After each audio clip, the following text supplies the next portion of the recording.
On November 24th of 2020, I announced that students in grades 7 through 12 would move to at-home learning on November 30th, 2020. This would be for 19 days prior to the Christmas break that started on December 18, and all students from grades K to 12 would spend 1 week learning at home until in-person classes were to resume on January 11th. That was the plan that we announced before Christmas, and today I am pleased to announce that we are sticking to that plan, and we can confirm that classes will resume as planned on Monday, January the 11th. The decision to resume in-class learning on January 11th is based on carefully considering the importance of attending school in person, as well as the latest evidence of cases dropping in all school-related age groups in December. And this is based on advice both from our Chief Medical Officer as well as the Minister and Department of Education. COVID-19 does remain broadly spread across Alberta with few exceptions, with few local exceptions. Testing numbers did drop over the holidays. That was anticipated. But we saw a continued high positivity rate. And let me just pause there to put that in context, because I think maybe we got a bit used to high numbers in the past couple of months. But I remember from basically May through the end of September, a bad day would be a 2% positivity rate. And in the last week or so, we've been seeing about 7%. It's also important to underscore that even though we have seen the number of active cases drop pretty substantially since measures were introduced back in November, the reality is that we are ahead of most other Canadian provinces on a per capita basis for total active cases, new cases, and most sadly, COVID fatalities. So we need to understand we've made progress, but we are far from getting out of this. All of this suggests that we would have seen much higher case numbers over Christmas if the testing was at the same level as it had been prior to the holiday. And although we saw a peak in ICU and hospitalizations at 155 patients and 953 overall, our numbers for both metrics have not gone down significantly. We just clicked under 900 today. It's still far, far too high.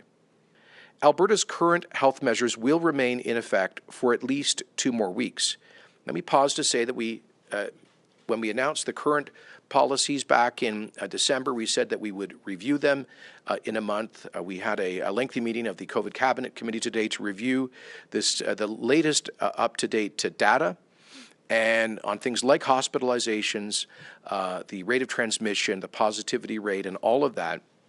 And we took the advice from our Chief Medical Officer. We need some time to see what impact, once the testing stabilizes post-Christmas, we need to see what impact the holidays had on testing. And, of course, we also need to prioritize reopening the schools as we are doing and begin to see what impact that may have, although we are confident it will not accelerate widespread social transmission. That has not been the case in the past.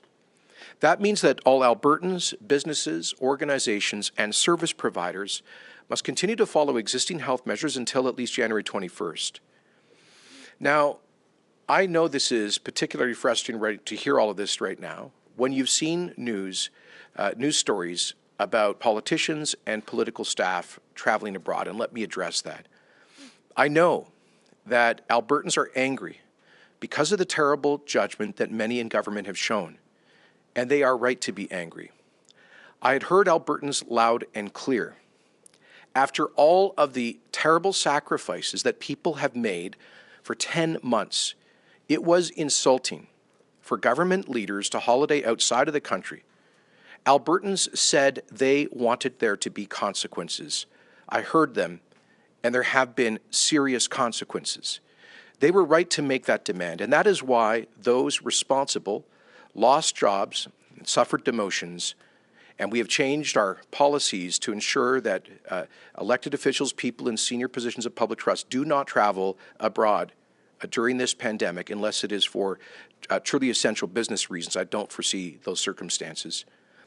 As the Premier noted, schools will resume in-person learning on Monday. This is based on the evidence we saw in the fall that in-school transmission was not the main driver for cases in the school population. In fact, analysis of all of our cases in school-aged children indicated that only about 6% of all of these cases were determined to have been acquired at school. This is further supported by the observation in December that although elementary-aged children remained in school in person, their age-specific case rates, which had previously been rising, dropped in an identical way to older students after extracurricular activities and social gatherings were limited. We are prioritizing school return next week while keeping these other restrictions in place, as these other activities seem to have been a much more important driver of spread.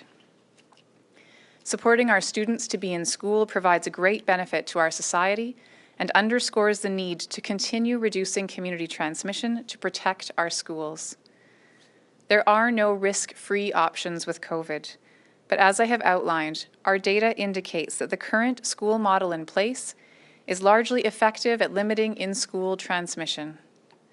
The key to keeping our schools, workplaces, continuing care facilities, and rest of society healthy is limiting the transmission in our communities. We cannot dictate where this virus does or does not spread. High levels of community transmission impact all of us.